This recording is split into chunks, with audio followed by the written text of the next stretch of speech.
So you're about 18 or 19 when you had your first kid. Yeah. Okay, so you had your child with Sarah Molina, your girlfriend at the time. So now you guys are two broke teenagers with a baby. Yeah. And you guys are living with your mother? Yeah.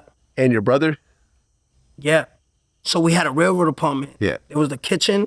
That's the front door. Kitchen, living room, bedroom.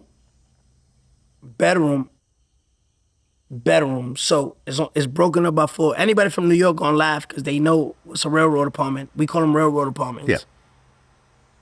Kitchen, living room. You know what I mean? So when I got old enough meaning like 17, I'm like, I want my own room. We made the living room into my bedroom. You know what I mean? So me and Sarah used to sleep there. My mom sleep in the middle room, and then my brother sleeping all the way in the back room. Right. So you're struggling. I mean, 2 teenagers with a kid. You're working at a bodega. Yeah. There's no rap money yet. Yeah. Was that like one of the worst times of your life? Nah. I would say me having money is part of one of the worst times of my life because there, I'm experiencing life. You know what I mean? That's life to me. You know what I mean? Life is not struggling. Life is experiencing, those experiences like, yo, could I make it in this life doing this? Remember, and I'm still 17, 18, you know what I mean? Yeah. So it's not, I don't look at it like I'm struggling. I'm thinking about everybody. I go outside, Steven, Neto, Mo, Ka, everybody living the same way. I didn't think I'm struggling because I never experienced what it was to have money. But now looking back, it is struggling, you know what I mean? Yeah, all those people. I don't got this. You know what I mean? No, but all those people in one tiny apartment. Yeah, that's crazy. It's crazy. Yeah. With a baby on top of it. No, yeah. the baby didn't come. By the time the baby came, that's what I'm saying. Yeah. We were struggling. That's what I'm saying in terms of you struggling. Okay, so you start releasing songs, and the first one was 6ix9ine in August of 2014. Yeah. Why 6ix9ine at that point? Because I was establishing, that's my name, Okay. Because of the sexual position, or? Nah, you know what it was? I just always, like I said, I took this number and I ran with it, you know what I mean? It got many, of course, after I started coming up with yo, my first name is Daniel, it got 6 letters. My last name, Hernandez, got 9 letters. I started finding but I really took that number and just started putting it on every piece of clothing I could find, you know what I mean? And that was my brand. So when I grabbed this number, obviously when I started getting famous, I'm like, nah, that shit's symbolic, that shit is this, that. Nigga, I just started running with that shit, you know what I mean? And that's why I named 6ix9ine, first song, 6ix9ine. Did you have all the 6ix9ine tattoos at that point? Yeah, I started tattooing it into me. My first 6ix9ine tattoos was right here on my right hand. I put this whole arm full of 6ix9ines like this. But my first tattoo was the Scum Gang 6ix9ine. But I got the 6ix9ine after that. Why Scum Gang? Because, so scum is like the bottom of the bottom, like we explained, you know what I mean? Yeah. Like not having nothing, right? Like the scum of the earth. You know what I mean? So we made the thing Scum Gang for meaning that, you know what I mean? But then we didn't meet we met already somebody named Scum Gang that was in Flatbush. I think the abbreviation, that's how you say it? Abbreviation for scum was society can't understand me. And that's what really I feel like it is, being all the way at the bottom, because you have to make life of what you're born into. My environment is crime, drugs. You could just look it up. Bushwick, Brooklyn, before it got gentrified, is K2 City, heroin. Oh, yeah, no, it's crazy. It's bad. Yeah. So, the scum meant that. Okay, so the first song was 6ix9ine in August of 2014. Yeah. Then you put out Pimpin', right, in September of that same year. And then in October, you put out Who the Fuck Is You and 4769. Nah, 4769. I don't know who the fuck is you.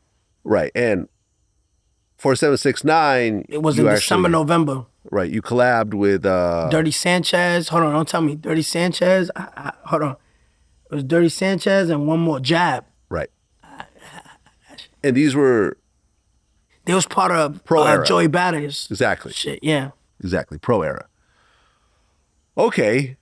And then you kept putting out songs, Scum Life, Shinigami, Yokai, Helsing Station. After 4769, it was Shinigami with Bodega Bams. And then after that, it's just so long ago. Shinigami, then, maybe Housing Station first, then Yokai. Okay. And what was interesting is there's a label in Slovakia named Fuck Them Records. Yeah. And they were actually... My boy Yaksha. You guys, they were actually financing and putting all this out? Nah, hell no. That's okay for me. But it went through their label though, didn't it? Nah, nothing. No? Nothing. Okay, so how are they affiliated then? So when 6ix9ine came out, when 6ix9ine and Pimpin' came out, I'll see all the comments, and all of the comments was in a different language. So I'm like, yo, who's these people commenting to me? And the first people to really accept 6ix9ine as a rapper and like as an image or whatever was Slovakia and Czech Republic, those two countries. Mm-hmm. So we reached out, or they reached out, I forgot how it happened. Yaksha reached out through I Love Party Productions. That's what it was called before Fuck Them. I Love Party Productions was like, yo, we're based in Slovakia, Bratislava, blah, blah, blah, blah. And that's how that came about. You know what I mean? Right after 6ix9ine and Pimpin'. Like, well, all the hentai and all the anime and stuff like that, they was the first people to accept 6ix9ine as a rapper. But we just uploaded our work, like our investment into music videos, studio time, and just say, here, upload it through your channel.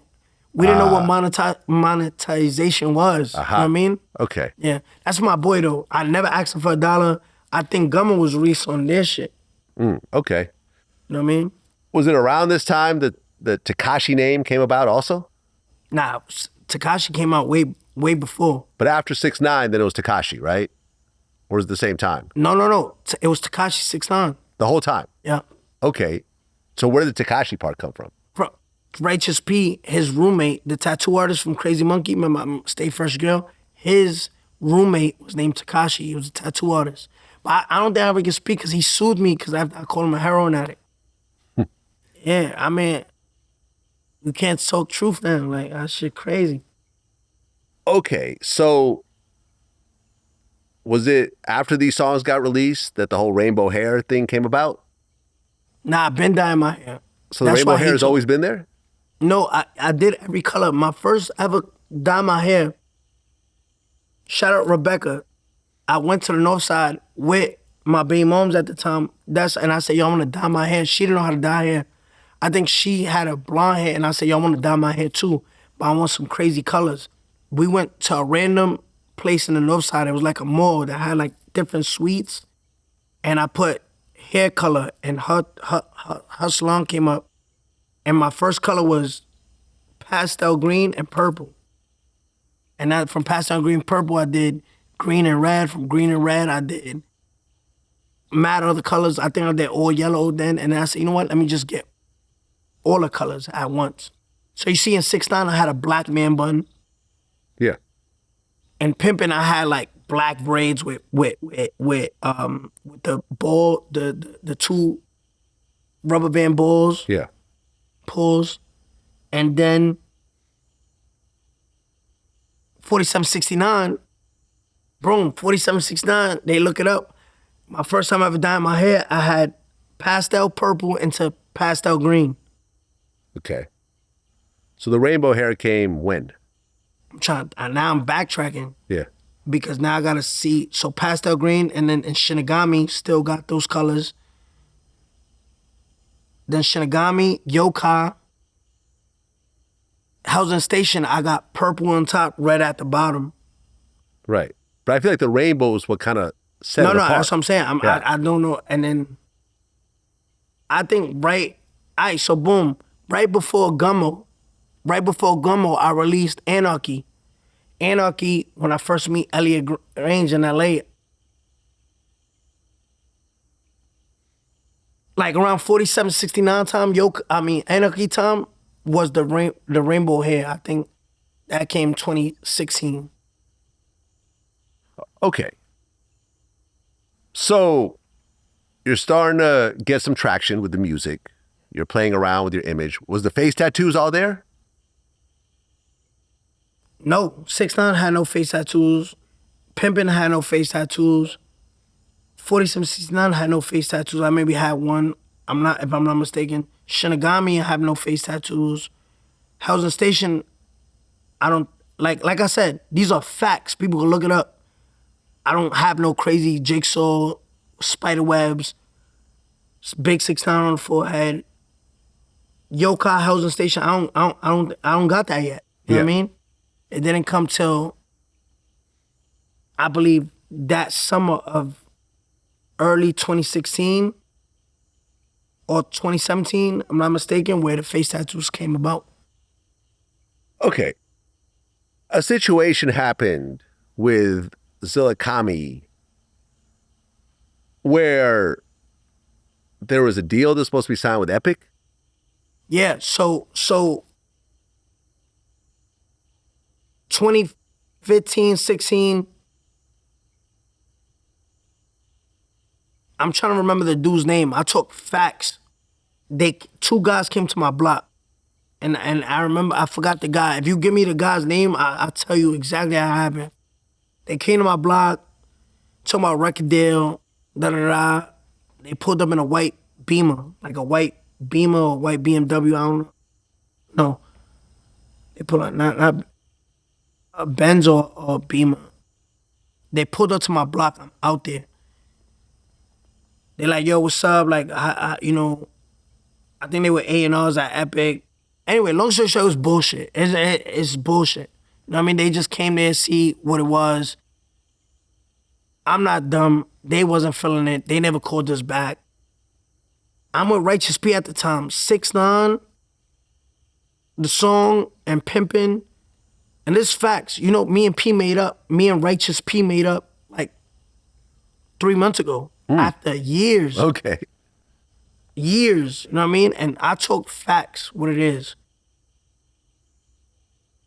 Epic wasn't a thing. Yeah, that was true. Epic wasn't interested. They came, they seen me, they were like, kid, like straight up, kid is whack. Like, you know what I mean? They didn't say that to my face. I could just feel Bob's. 6ix9ine came out, Pimpin' came out, 47, 69 came out, Shinigami came out. When Shinigami came out in February of 2015, right? 2015, I get locked up for the minor case, March. You get it? February, March, very next month. When I come out, I got no hair. Remember, I cut my hair in jail. They made me cut my hair in the jail. Remember, I'm not in juvenile, but when you 18, you in like 18 and under jail. So you not with the adults. Yeah.